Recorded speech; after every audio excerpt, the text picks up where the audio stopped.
last night I had the strangest dream I never dreamed before. I dreamed the world had all agreed to put an end to war. I dreamed I saw a mighty room. The room was full of men, and the paper they were signing said they'd never fight again. The topic is the separation of church and state, a Catholic worker perspective. So to begin with, I think we need to ask the question, at least I do, and answer it for you, is what do I mean a Catholic worker? On your tables, you will see some copies of the last couple issues of our newsletter, the Via Paces, and a flyer explaining what we do at the Catholic Worker. If you can't get one, pick one up. I have a few of them here after the talk. Grab them, hold on to them, take them to the bathroom, read them at your leisure. It'll help you understand a little bit more about who we are as Catholic workers in Des Moines. And there are Catholic workers actually here. I brought a crowd with me. Eddie here, Bill there, John, Mark, I don't know if I'm missing any, Cecilia. These are folks who are a member of our community, so if you don't want to talk to me, you can talk to any one of those folks. The Catholic Worker Movement is a radical lay movement in the Roman Catholic Church in the United States of America. That's who we are. And before I start talking about our commitment to this great movement and who we are, I have to first make a blanket apology. I do this all the time. I think anyone who stands up and speaks for Jesus these days in this country should do this. I'm going to apologize for what goes for Christianity in the United States of America these days. I want to apologize for my own tradition, the Roman Catholic Church, for all the sins we have committed in our relationship with the state and killing and murder, especially in the wars and the exploitation and the oppression that we have blessed throughout the centuries. I just want to go on record because I know whenever I talk, there are people out there who don't understand why anyone would be a Christian these days, given the bloody history we Christians have embarked on the planet. So that's out there. The Catholic Worker Movement was started in 1933. Turn off all of your cell phones, please. Thank you. 1933, during the Depression in New York City, by a woman named Dorothy Day and a guy named Peter Moines. Today there are at least 165 communities and houses all over the United States of America, Canada, a few in Europe, some in Australia and New Zealand, and our friends are starting them in Mexico.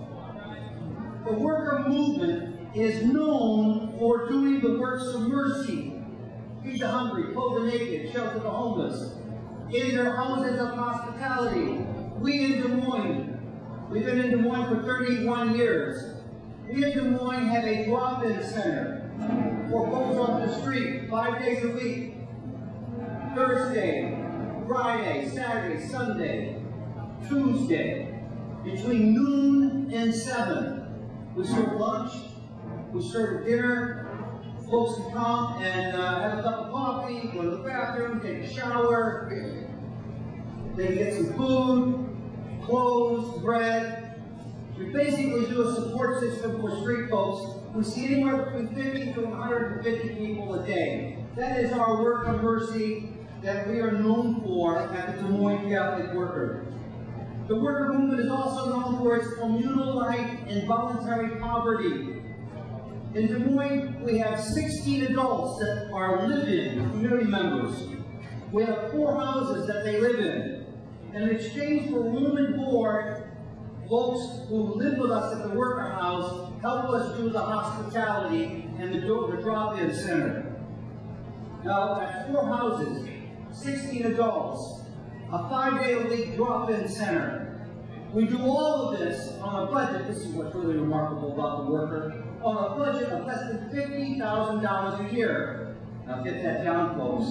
Think about how much the state has to pay for one social worker, salary, benefits, paper, a new telephone, office, and we do the whole program on 50 grand a year. Different economics than the Catholic worker. The other thing we're known for, the Catholic worker, is we are pacifists. Pacifists are folks who don't believe in killing. They refuse to kill, refuse to go to war. We're a little more edgy than that. We're kind of militant, nonviolent, in-your-face pacifists. We actively engage the systems and structures of war makers and death in our society. And what that has meant for the Catholic worker, for example, in the 1950s, the New York Catholic worker protested the arms race and nuclear weapons and A bombings. Many went to jail.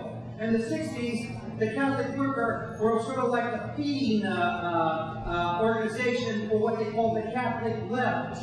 And the Berrigan brothers, Dan and Phil, in their direct protest of the Vietnam War, the very first person who publicly worked his grab card in New York City and got a lot of press and then ended up going to jail for 2 years, was a Catholic worker.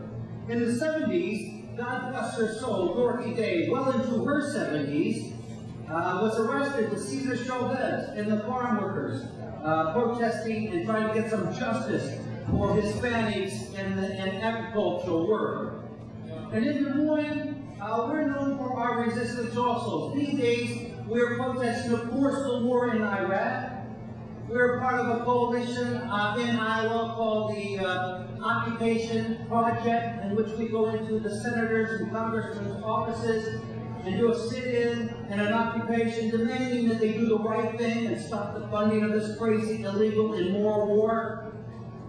We're also helped to support 2 standing vigils that are going on every week, every Wednesday afternoon at the Military Interest Processing Station in West Des Moines, and on Thursday afternoons in Nolan Plaza.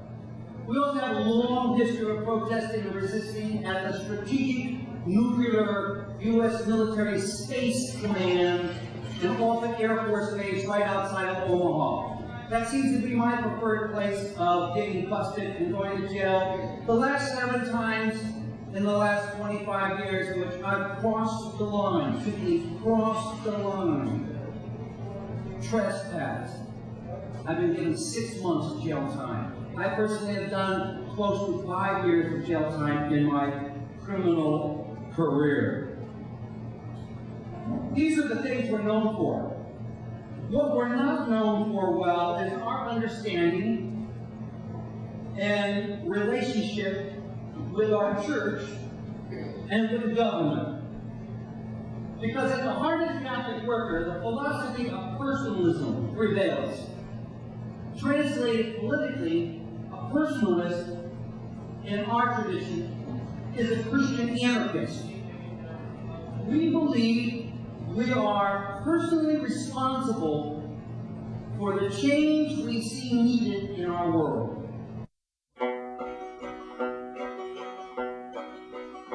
Last night I had the strangest dream I never dreamed before. I dreamed the world had all agreed to put an end to war.